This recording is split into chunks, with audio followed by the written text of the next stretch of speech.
कैसे हैं दोस्तों, सब ठीक ठाक है। मैं अभी इस समय जिला अररिया का गांव बाबुआन का अपना खेत में हूं। जो अपना गांव का जो खेत है, इस खेत में हूं।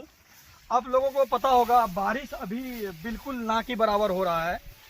और एक गलती क्या है, बारिश तो हो नहीं रही है, ऊपर से ये कीड़ा खा गया है और ज़मीन में पानी डालने के बाद उतना फ़ायदा नहीं कर रहा है फसल को। मशीन से भी डालते थे। इसका मैं 2 रीज़न बताऊंगा। फर्स्ट, ये ज़मीन में ज़्यादा दूर तक पानी क्यों नहीं जाता, क्योंकि हम लोग जो कछुआ जिसको बोलते हैं, जिसको चाली बोलते हैं अपना भाषा में, वो चाली को हम लोगों ने मार दिया है। कैसे? यूरिया डाल के। चाली एक दिन में बताया जाता है कि 2 से 3 बार ज़मीन में घुसता और निकलता है। ज़मीन को वो हल्का करता है। ज़मीन हल्का होने के बाद पानी जब अंदर जाता है, उसके ज़मीन के अंदर पानी ज़्यादा दूर तक अंदर जाता है, फिर वो फसल को फायदा करता है। क्योंकि चाली जब अंदर घुसता है, वो निकलता है, तो माटी उसमें क्या होता है, हल्का पड़ता है। और दूसरा नंबर, ये कीड़ा क्यों इतना है अभी के डेट में। आप लोगों को एक चीज़ पता होगा, चाइना के अंदर में एक बार एक पक्षी होता है जिसको हम लोग बगड़ो बोलते हैं, जो हम लोग का किचन घर में ज़्यादातर होता है।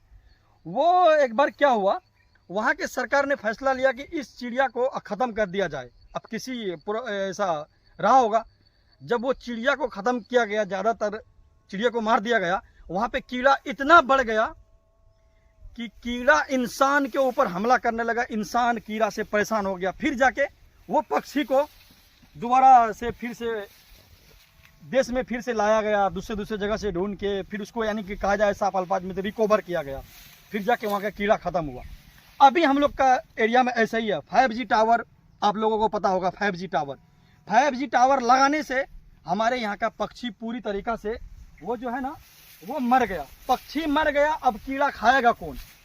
पक्षी को मरने से, जैसे देखते हैं कितना कौवा, कितना बोगला, कितना ये कबूतर, हर चीज़ हुआ करता था, अभी ये सारा ख़त्म हो गया।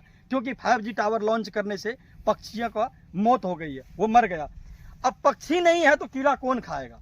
वो कीड़ा हम लोगों को अभी परेशान करता है, हमारा फसल को वो कीड़ा खा जाता है। जैसे कि हमारे साथ में अभी एक अंकल है, जो वो किसान है। वैसे तो हम भी एक किसान के ही बच्चा है, हमारा माँ बाप तो किसान है, वो खेत से मिले हुए लोग हैं, वो खेत में जुड़े हुए लोग हैं। लेकिन हम उतना खेत में नहीं आते हैं। लेकिन आज हमने आया, दिलचस्पी तो हमें बहुत है खेती से। लेकिन हमारे साथ एक अंकल है, उनसे पूछेंगे कि आखिर ये क्या माजरा है, इसमें कितना फायदा होगा। मैं देख रहा हूँ बार बार बहुत पानी डाला जा रहा है इस खेत में। अंकल जी, हाँ, अभी धान लगाए हैं, अभी तक में कितना पानी डाल